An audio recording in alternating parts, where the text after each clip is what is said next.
ఎవరిదనేది రాష్ట్ర ప్రజలు చూశారు, విజయవాడ నగర ప్రజలకు కూడా తెలుసు ఆ స్థలం మీద ఎవరి కన్ను ఉంది, ఆ స్థలం మీద ఏం చేయాలనుకున్నారు.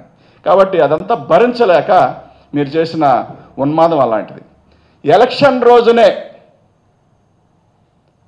10:30కే డిక్లేర్ అయిపోయింది, మీరు అవకాశం వచ్చిన చేతికి 10:40 10:50 మధ్యలో మా ఇంటికి వచ్చి మా ఇంటి పైన దాడి చేసి, మా ఇంటి పైన మహిళ, మా వైఫ్ని, మా అమ్మని, మా అక్కని, మా దగ్గర వీడియోలు ఉన్నాయి, నేను ఇప్పటివరకు బయటికి రిలీజ్ చేయాల, సీసీ ఫుటేజ్లు ఉన్నాయి నా దగ్గర.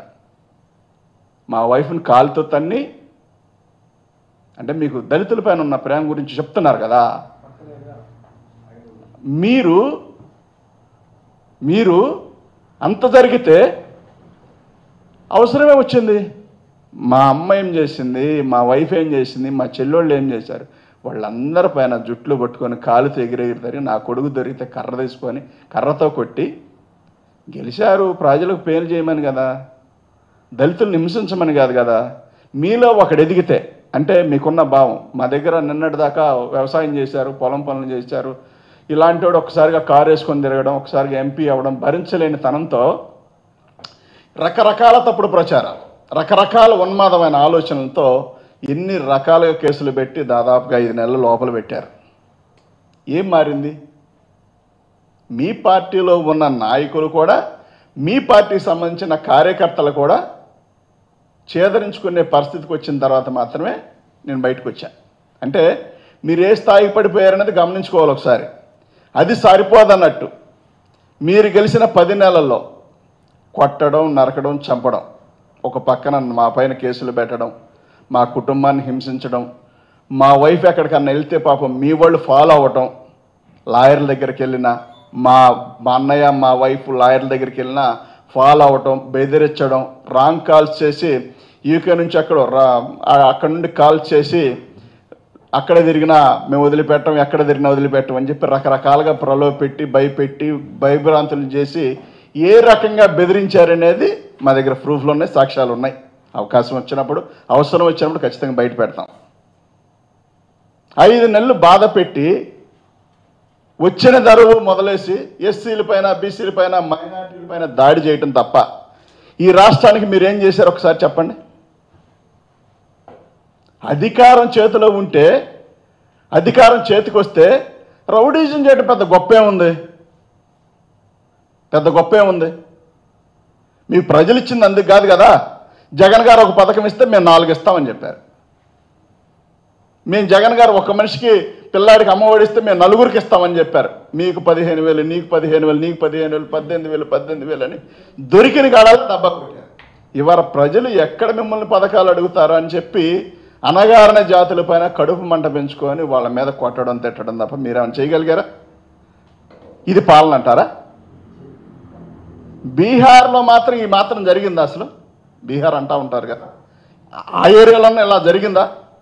ఎప్పుడైనా ఉందా ఈ రాష్ట్రంలో? కక్షపూరితమైన రాజకీయాలు తప్ప ఇలాంటి దుర్మార్గమైన ఆలోచనతో కొనసాగిస్తూ మళ్ళీ దళితుల పైన ప్రేమ పుట్టుకొచ్చి అంబేద్కర్ గారు అందరివాడైతే అంబేద్కర్ గారి విగ్రహం ఆ పక్కనే ఉంటే మీ ఇంటికి ఈశాన్య మూలగానే విగ్రహం కనిపిస్తూ ఉంటుంది. ఎప్పుడు ఇల్లే దారిలో ఒకరోజు వెళ్ళి సందర్శించడం కానీ, కనీసం చూడటానికి కానీ కన్నెత్తి ఇదే విగ్రహం అని అనిపించే పరిస్థితులు కానీ మీ దగ్గర ఉన్నాయి. మీరు కావచ్చు, మీ కుమారుడు కావచ్చు, ఎవరన్నా కావచ్చు. అసలు మన సంబంధం లేదు అన్నట్టుగా అది అక్కడ ఒక విగ్రహం ఉందనేది కనిపించినట్టుగా మీరు యాక్ట్ చేసుకుంటూ తిరుగుతూ ఉన్నారు. మీకు అంబేద్కర్ గారు నిన్న గుర్తుకొచ్చారు. అది జయంతి సందర్భంగా మాట్లాడకపోతే బాగోదేమో అని చెప్పి నిన్న గుర్తుకొచ్చింది మీకు.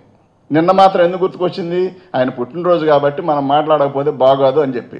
ఇవాళ మాత్రమే మీరు 10 నెలలు అయ్యి, ఏ నాయకుడైనా మీరు గమనించండి, 10 నెలల్లో ఒక ముఖ్యమంత్రిగా ఉన్న వ్యక్తి 10 నెలల వ్యతిరేకత ఎదుర్కొని ప్రజలకు ఏదో రకంగా ప్రజల దగ్గరికి వెళ్తున్నాడని చెప్పుకోవాల్సిన దుస్థితికి వచ్చారు మీరు. అంటే ఇవాళ మీరు పరామర్శ చూడటానికి, పలకరించడానికి, ఒక కష్టాలు తెలుసుకోవడానికి వెళ్తూ ఉన్నారంటే మీరు ఎందుకు వెళ్తున్నారనేది ఏంటంటే, ఒక కుటుంబాన్ని ఎంచుకొని, అది మీ పార్టీకి సంబంధించిన అనుకూలమైన వ్యక్తులను పెట్టుకొని మీకు అక్కడ ఎవరో రాకుండా 1 to 1 సినిమా షూటింగ్ లాగా మీ వాళ్ళు జబర్దస్త్ టీము కనుక వర్క్ చేసి చూసారా, అట్లాంటి వ్యక్తులను పెట్టుకొని చేసేది లాగా చేసి ఆ వీడియోని బయటికి రిలీజ్ చేసి చిన్ననాటి స్నేహితుడు పాపం మీకు 50-70 ఏళ్ళు వచ్చిన తర్వాత చిన్ననాటి స్నేహితుడు గుర్తుకొచ్చి వాళ్ళ ఇంటికి వెళ్ళారా? పాపం మొదటి నుంచి తెలుసు కదా చిన్ననాటి స్నేహితుడని. ఈ హడావుడి కాదు ప్రజలు కోరుకుంటా ఉన్నది. మీ దగ్గర నుండి మీకు ముఖ్యమంత్రికి అవకాశం కల్పించారు, మరి మాకు ప్రజలు ఓటేశారని మీరు చెప్పుకుంటా ఉన్నారు కాబట్టి, అందుకే మాకు ఇన్ని సీట్లు వచ్చినాయని చెప్పుకుంటా ఉన్నారు కాబట్టి కూటమి రూపంలో. మరి అలాంటప్పుడు మీరు ప్రజలకు మేలు కదా చేయాల్సింది. మీరు చదువుకోరని ఒక ఆయన అంటాడు, శుభ్రంగా ఉండరని ఒక ఆయన అంటారు. మహానుభావులు రాష్ట్ర ముఖ్యమంత్రిగా ఉన్న చంద్రబాబు నాయుడు గారు అయితే ఎవరు పుట్టాలని కోరుకుంటారని ఏకంగా ఆయనే మాట్లాడిన సందర్భాలు మనందరం కూడా చూసాం. మాది పదవి వ్యామోహంతో వచ్చిన పార్టీ కాదు, రాజశేఖర రెడ్డి గారు ఆశయ సాధన కోసం పెట్టిన పార్టీ ఇది. మరణాన్ని కూడా ఆస్వాదించి ఎప్పటికైనా మరణిస్తాము, మరణించే లోపల మంచోడు అనిపించుకోవాలి, రాష్ట్ర ప్రజలకు ఎంతో కొంత మేలు చేశామని అనిపించుకొని బతకాలని చెప్పి జగన్మోహన్ రెడ్డి గారు చూస్తూ ఉంటే, 5 సంవత్సరాలు కాదు మేము 4వ ముఖ్యమంత్రిగా ఎన్నికయ్యాం, మేము 4 సంవత్సరాలు ముఖ్యమంత్రిగా 4వసారి కొనసాగిస్తా ఉన్నామని మీరు చెప్పుకున్న తరంలో అసలు మిమ్మల్ని మోయడానికే పుట్టిన పవన్ కళ్యాణ్ గారు ఒకళ్ళు ఏ ముఖం పెట్టుకొని ప్రజల దగ్గరికి వెళ్ళి ప్రజలను మోసం చేయొచ్చా? మీ మీద ఆశ పెట్టుకొని కదా ఓట్లేసింది మీకు. మీరేదో మేలు చేస్తారు, జగన్మోహన్ రెడ్డి గారు బ్రహ్మాండంగా చేశారు, వీళ్ళు ఇంకా బాగా చేస్తారు అని కదా ఓట్లేసింది మీకు. అలాగనే కదా నోటికొచ్చిన అబద్ధం వల్ల ఆడితే మీకు ఓటేస్తే. మొన్న ఒక ఆయన అంటా ఉన్నాడు, మేము చెప్పామయ్యా నమ్మటం వాళ్ళ తప్పు అని మాట్లాడుతున్నాడు నాతో. మేము చెప్పాం నమ్మటం వాళ్ళ తప్పు, ఇచ్చిన హామీలు ఎప్పుడన్నా నెరవేర్చారా? అది తెలీదా? 3 సార్లు ముఖ్యమంత్రిగా ఉన్నప్పుడు హామీలు నెరవేర్చిన రోజు ఒకటి చూపించండి, 4వసారి నమ్మారంటే మీ తప్పు అని మాట్లాడుతా ఉన్నారు. అంటే ప్రజలను మోసం చేయడం మా తప్పు కాదు, మోసపోవడం మీ తప్పు అని చెప్తా ఉన్నారు. అంబేద్కర్ గారు అందరూ వాడు ఇది ఒక పదం నేర్చుకున్నారు పాపం. ఈ మధ్య సినిమా షూటింగ్లు అడావుళ్ళు అన్నీ వాటిని పోల్చుకొని పనిచేయడం మొదలుపెట్టారు. అందులో భాగంగానే ఇవాళ ఎంతమంది పైన మీకు ప్రేమ పుట్టుకొస్తా ఉంది. దయచేసి జగన్మోహన్ రెడ్డి గారితో దళితులకు మేలు చేసిన విషయంలో రాష్ట్ర ముఖ్యమంత్రిగా ఉన్న చంద్రబాబు నాయుడు గారు కానీ వాళ్ళ కుమారుడు కానీ